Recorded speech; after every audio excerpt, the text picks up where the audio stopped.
Sim, muito bem. Então, vamos lá.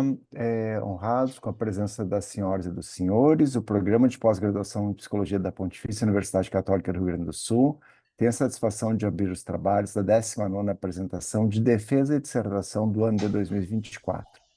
O mestrando Rafael Capaverde Bula iniciou seu curso de mestrado na área de cognição humana em março de 2022. Nessa sessão, Rafael apresentará e defenderá sua dissertação, intitulada Regulação Emocional e Variabilidade da Frequência Cardíaca no Transtorno de Estresse Pós-Traumático, com o objetivo de satisfazer o último requisito para obtenção do grau de mestre em psicologia.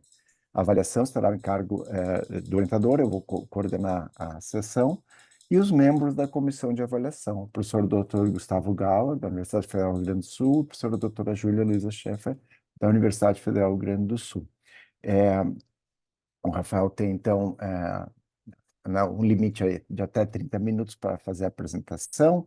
Queria também já inicialmente expressar nossa gratidão pela disponibilidade da Júlia e do Gustavo de participar desse momento da formação do Rafael, tão importante, né, Rafael?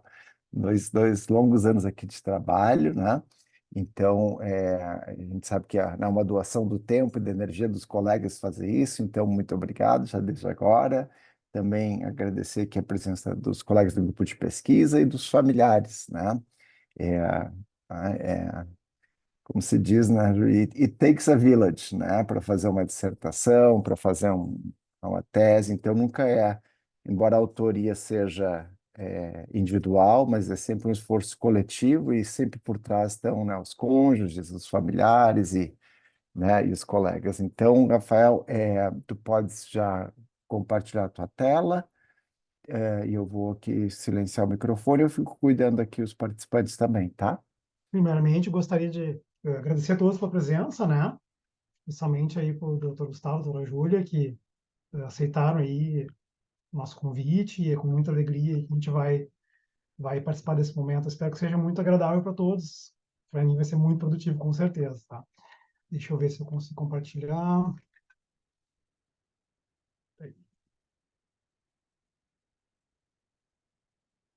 Meu, Cris?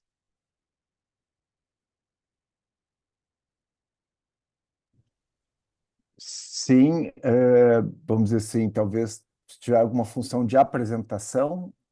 Uhum. Só um minutinho.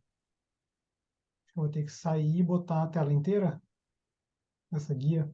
Só um pouquinho.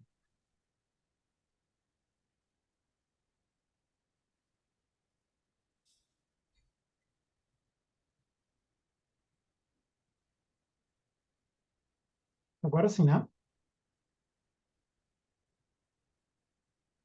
Bom, Sim, Sim. está inteiro. Uhum. tá. Perfeito. Não precisa contar o tempo, tá, Cris?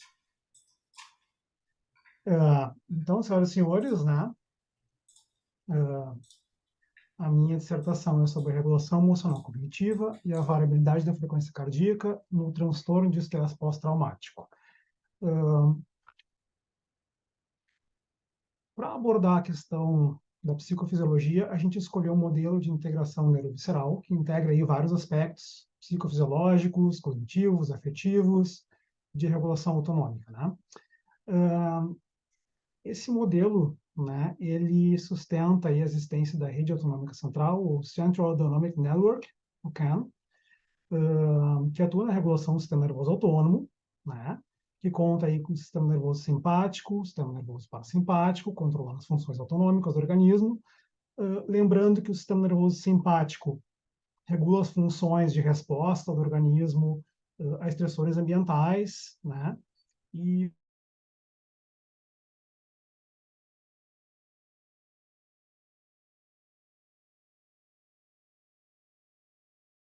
o parasimpático ele vai depois e fins que é recípice, é isso, tá?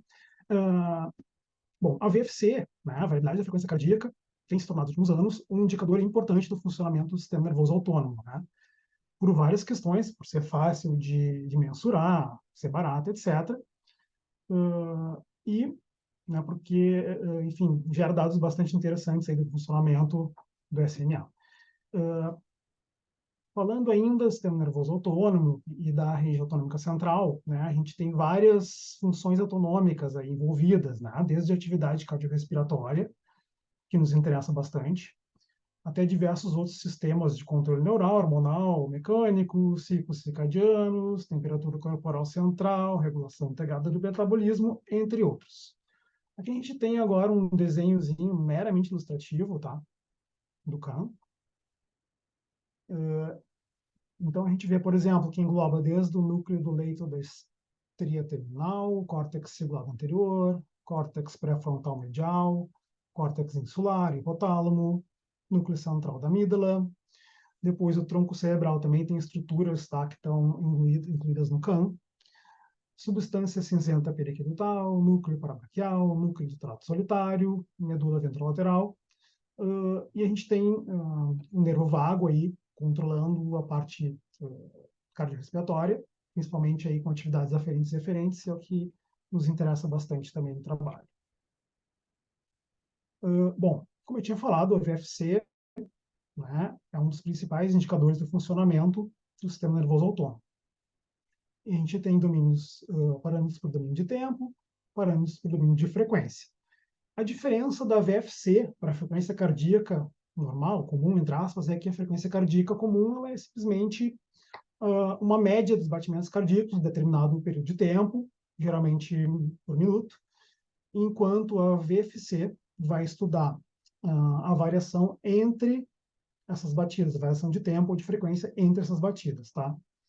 Então, a gente tem, por exemplo, um dos principais parâmetros de tempo, um dos que a gente usou no nosso trabalho, foi o RMS-SD, que é a raiz quadrada da média das sucessivas diferenças entre os batimentos cardíacos. Um RMS-SD alto mostra uma boa regulação do sistema nervoso autônomo, principalmente uma atuação do sistema nervoso parasimpático.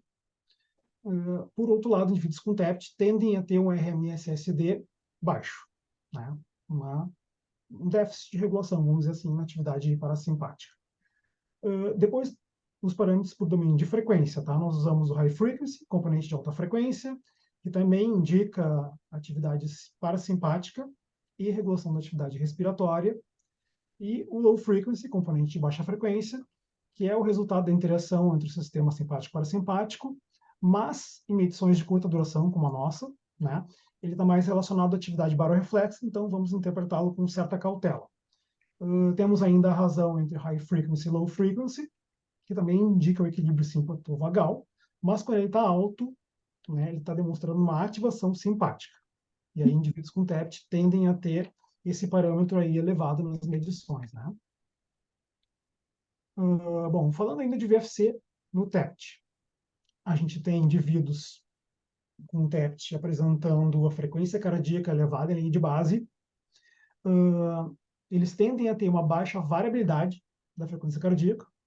Então, isso indica aí desde questões de regulações autonômicas e estresse associados.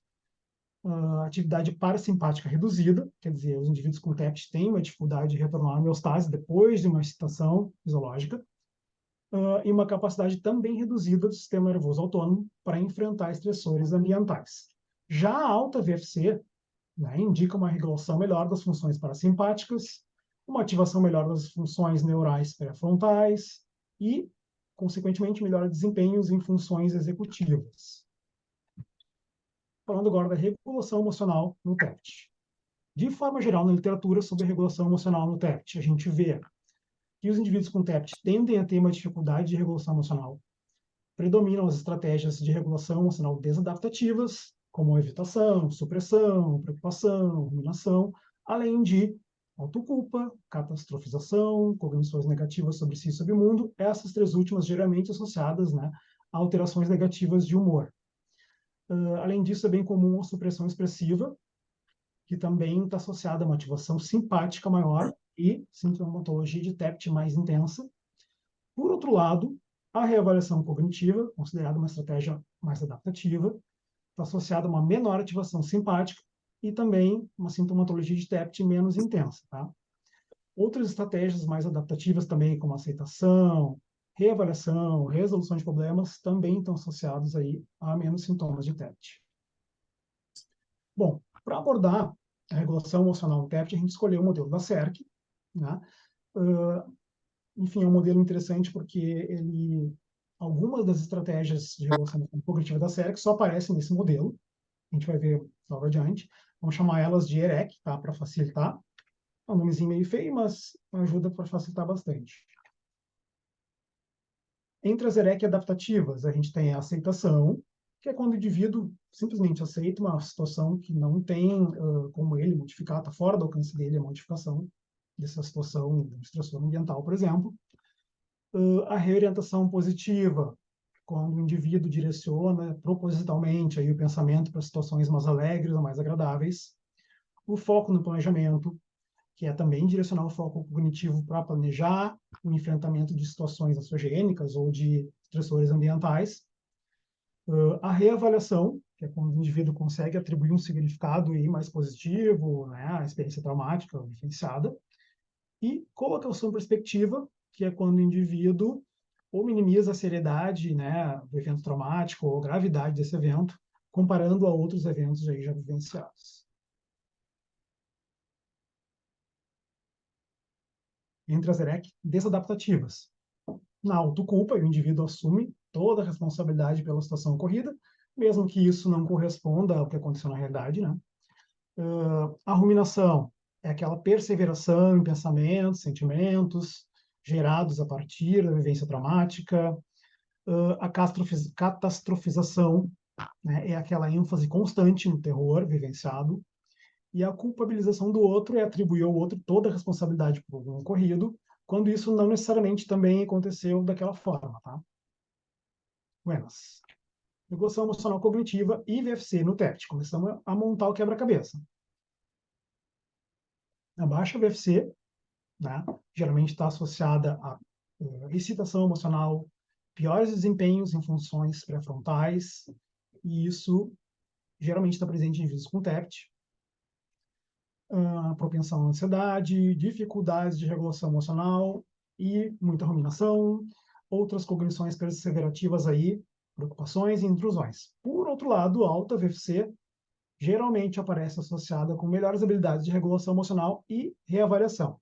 E a gente encontra na literatura, então, algumas situações que podem aí justificar essa alta VFC com melhor desempenho de regulação emocional. Por exemplo, funcionamento do córtex pré-frontal medial e do córtex cingulado anterior adjacente, que modulam a atividade da amígdala. Então, eles acabam gerando um efeito inibitório no funcionamento da amígdala e de outras regiões corticais. Isso ajuda a aumentar a atividade de áreas ligadas a funções executivas e indivíduos que conseguem isso têm respostas emocionais e comportamentais mais adaptativas. Bom, o objetivo do nosso estudo, tá? Investigar a associação entre as estratégias de regulação emocional cognitivas adaptativas e desadaptativas e a VFC em indivíduos com sintomas de transtorno de estresse pós-traumático. Objetivos específicos: investigar a sintomatologia pós-traumática em indivíduos expostos a eventos estressores, investigar o uso dessas EREC adaptativas e desadaptativas em indivíduos com sintomas de TEPT, e avaliar a VFC em domínio de tempo e frequência em indivíduos com sintomas de TEPT. A gente contou aí com 44 participantes, né, que procuraram o NEPT em virtude de sintomatologia pós-traumática. Instrumentos. Então, desde o termo de consentimento livre esclarecido, a ficha de dados sociodemográficos, LEC5, PCL5, a CERC, o relógio polar, o gravador de som da Sony, e os softwares Artifact e Cubius HRV para fazer o tratamento dos dados da VFC. Bom, na nossa amostra, a gente tem aí a média de idade é em 33,74 anos, né? Indivíduos do sexo feminino predominam aí, com 39 indivíduos, correspondendo a 88,64% da amostra. Só 5 indivíduos do sexo masculino.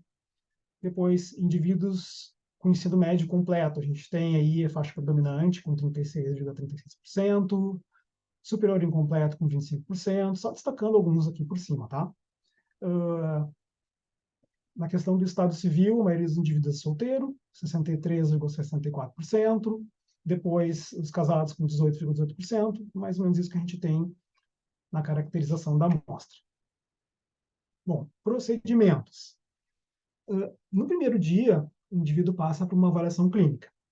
Então, ele tem um momento onde ele vai receber um atendimento e vai ser explicado para ele as questões éticas, né, que vão envolver a participação dele na pesquisa, vai preencher o TSLE, vai preencher ficha de dados sociodemográficos, a escala LEX5, a PCL5, a escala CERC, e vai passar por uma entrevista sobre o trauma, né, que é uma entrevista estruturada, onde ele vai ter um trecho da entrevista onde ele vai narrar a pior situação traumática que ele já passou, e essa narração dele vai ser gravada, né?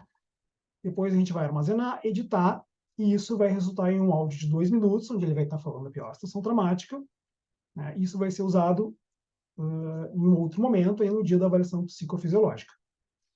Então, no dia 2, que é um outro dia, não necessariamente o dia seguinte, né, mas é um outro dia que não da avaliação clínica, o indivíduo chega no NET, né, e ele vai usar o relógio cardiofrequencímetro durante todo o procedimento, já desde o início, tá? A gente vai monitorar e gravar o sinal da VFC durante todo esse procedimento, tá? Ele vai chegar, vai ter um período de habituação, aí que ele vai assistir imagens neutras obtidas do IAPS por 5 minutos. Na sequência, ele vai ter 5 minutos para a gente fazer uma medição de linha de base. Depois tem a etapa de estimulação, onde ele vai ouvir aquele relato gravado no dia da avaliação clínica, por 2 minutos. Posteriormente, ele vai ter uma recuperação por 5 minutos, onde ele não vai receber nenhum estímulo. E, finalmente, ele vai ter um período de relaxamento, aí, um relaxamento induzido, onde ele vai ser orientado a fazer respiração diafragmática por 5 minutos, para que ele possa sair bem, enfim, né, ter uma recuperação aí da homeostase depois do período de avaliação da psicofísio. Concluída a avaliação do psicofísio, a gente vai passar os dados das escalas, né, os dados do banco, aliás, para o banco, bem como os dados sociodemográficos. A gente vai processar e transcrever os dados aí da VFC, que no caso a gente vai desmembrar em diversos parâmetros, o RMSSD, o High Frequency, Low Frequency e o High Frequency sobre Low Frequency, e passar isso para o banco de dados, e depois vamos analisar no software JASP Statistics. Bom, como é que a gente fez análise de dados? Tá? A gente utilizou correlações bivariadas. Então, a gente associou os dados dos sintomas pós-traumáticos obtidos com a escala PCL5, associando com cada um dos parâmetros da VFC obtido em cada uma das etapas da avaliação da psicofísio, tá? Depois, a gente pegou sintomas pós-traumáticos de novo, da PCL5, em associação com cada uma das EREC. Finalmente, cada uma das EREC associando com os parâmetros da VFC. Então, por exemplo, a gente pega aceitação e vai associando primeiro com, por exemplo, RMSSD em de base, depois High Frequency em de base, Low Frequency em de base, Low Frequency sobre High Frequency em de base, depois, assim, sucessivamente, com audição do relato, recuperação e relaxamento. Então, vocês imaginem que isso deu uma tabela bem grande, né? Depois, na publicação, a gente vai mandar como material suplementar, mas eu selecionei alguns resultados interessantes aqui para a gente comentar. Bom, inicialmente, né, essa aqui é a tabela do tipo de evento mais frequente na nossa amostra, né? Então, por exemplo, 68,18% dos participantes relataram ter sofrido agressão física, né? 42,72% relataram agressão sexual, 45,45% relataram agressão com arma. Vocês podem ver que esse número aqui vai passar bastante, 100%, né? Isso porque os indivíduos geralmente passam por mais de uma situação traumática. 1, 2, 3, 4, 5, 6, 7 até. Então, às vezes, o mesmo indivíduo vai relatar mais de uma, né? Vai relatar agressão física, também sexual, também com arma, etc. Bom, aqui a gente tem a primeira tabela de correlação, né? Então, a gente vai associar cada uma das EREC, né, com os resultados da PCL5 e os clusters da PCL5. A gente tem ali os clusters intrusões, evitação, cognições, humor e reatividade. Então, o que a gente observa? Bom, aparentemente, só as estratégias desadaptativas aí tiveram alguma correlação interessante com os dados da PSL5, os dados dos sintomas pós-traumáticos. A própria média das adaptativas teve aí uma associação interessante, 0,63, com a média da PSL5. Também interessante com o cluster de cognições e humor, ali 0,68. Todas essas que eu destaquei, tá? Tem o P menor que 0,001. Autoculpa, correlação interessante com cognições e humor também. Catastrofização, correlação interessante com a média da PCL5, 0,54. Assim como ruminação, 0,58. Também uma correlação interessante com a média da PCL5. Nenhuma das estratégias adaptativas teve algum resultado interessante, tá? Na verdade, só que um pouquinho de revelação com correções de humor, mas não foi nada muito relevante. Agora, a gente já está vendo a tabela de correlação das EREC com cada uma das etapas das avaliações, da avaliação da psicofísica, começando pela linha de base. Então, a gente tem os parâmetros da VFC aqui nas colunas, e nas linhas a gente tem as EREC, né? O que tem de interessante? Foco no planejamento, com uma correlação interessante com o high frequency. Então, né, quem tem foco no planejamento, talvez tenha também aí uma ativação parasimpática melhor, enfim, já desde a linha de base. Me arrisco aqui a fazer um comentário nesse sentido. Depois, na etapa de audição do relato, que é interessante, porque é a nossa estimulação, né? A gente tem alguns resultados também interessantes, sempre ali das EREC adaptativas, tá? Com correlações ali, por exemplo, da reorientação positiva e do foco no planejamento, com o ERMSSD, também com high frequency, além da reavaliação e a média geral das adaptativas, também tem uma correlação interessante com high frequency. Low frequency também apresentou algumas correlações interessantes aí, também na média das adaptativas, assim como com reavaliação, reorientação positiva e foco no planejamento, mas aqui a gente tem que ter uma certa cautela, porque esse resultado também pode ser atribuído aí ao baroreflexo, tá? Não só atividade parasimpática. Por outro lado, a gente tem a autoculpa, uma correlaçãozinha interessante ali com low frequency sobre high frequency, lembrando que esse parâmetro indica mais assim, uma ativação simpática, né? Então, simpática com média desadaptativas. Ok. Etapa de recuperação, a reorientação positiva, de novo, apareceu aí associado com high frequency. E na etapa de relaxamento, foco no planejamento, com uma associação interessante com low frequency. Aqui também, provavelmente, baroreflexo, tá? Mas interessante. O que a gente pode discutir ou mesmo concluir a partir disso? Bom, associações interessantes aí entre as EREC adaptativas e a alta VFC. Então, por exemplo, a reavaliação, né, isso é algo que já aparece na literatura, a gente confirmou no nosso estudo, mas a gente encontrou algo que a gente considera uma novidade interessante, que é a associação entre reorientação positiva e o foco no planejamento com a alta VFC. Por outro lado, a gente tem associações interessantes aí entre as EREC desadaptativas e os sintomas de TEPT. Tá? Então, aqui a gente tem ruminação e catastrofização, com associações interessantes, né? Confirmando aí o que existe na literatura, mas a gente achou também a autoculpa com uma correlação interessante aí, associada aos sintomas de TEPT. Tá? Em um estudo que englobou também o UFC. Então, a gente tem uma tríade aqui, né? Ruminação, catastrofização e autoculpa, que está bastante presente aí nas alterações negativas de humor e na sintomatologia do TEPT.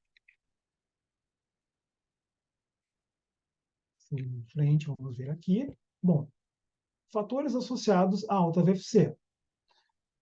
Bom, de novo, a gente coloca ali a melhor conectividade do córtex cingulado anterior adjacente e do córtex pré-frontal medial com a amígdala, que ajuda na inibição do funcionamento da amígdala e de outras regiões subcorticais. Então, a gente está tentando achar, vamos dizer assim, explicações psicofisiológicas também para esse resultado.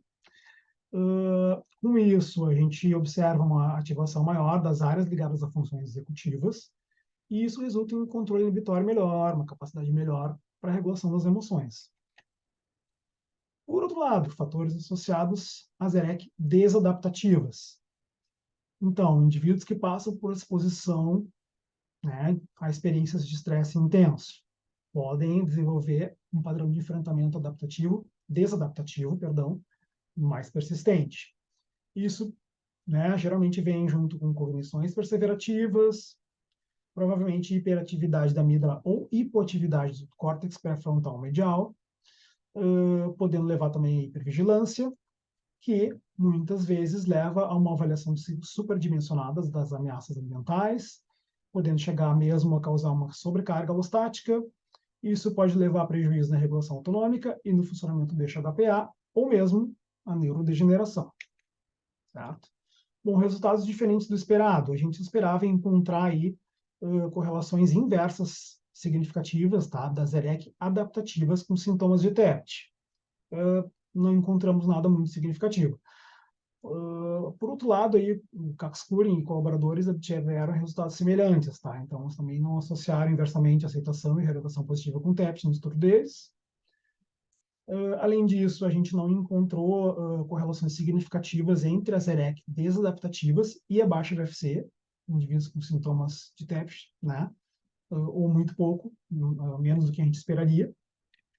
A gente fosse ver na tabela, talvez tenha muito interessante, mas assim, não é o que apareceu de forma mais contundente, tá? Muito tímido, vamos dizer assim. Implicações na prática clínica, recomendações.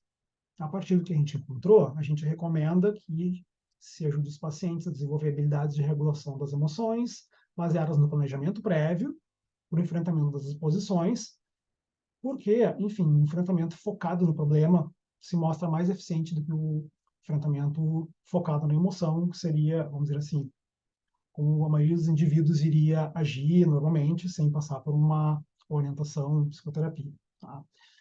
Além disso, a gente recomenda o desenvolvimento de habilidades do manejo do foco das cognições para fazer uma reorientação dos pensamentos.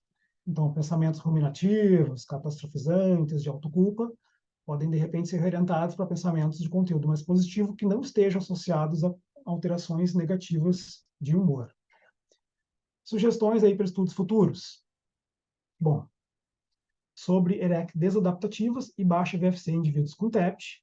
A gente não encontrou resultados lá muito animadores, mas quem sabe aí estudos longitudinais possam incluir variáveis intervenientes, com alterações negativas de humor, outros sintomas de depressão, ansiedade ou de estresse associados.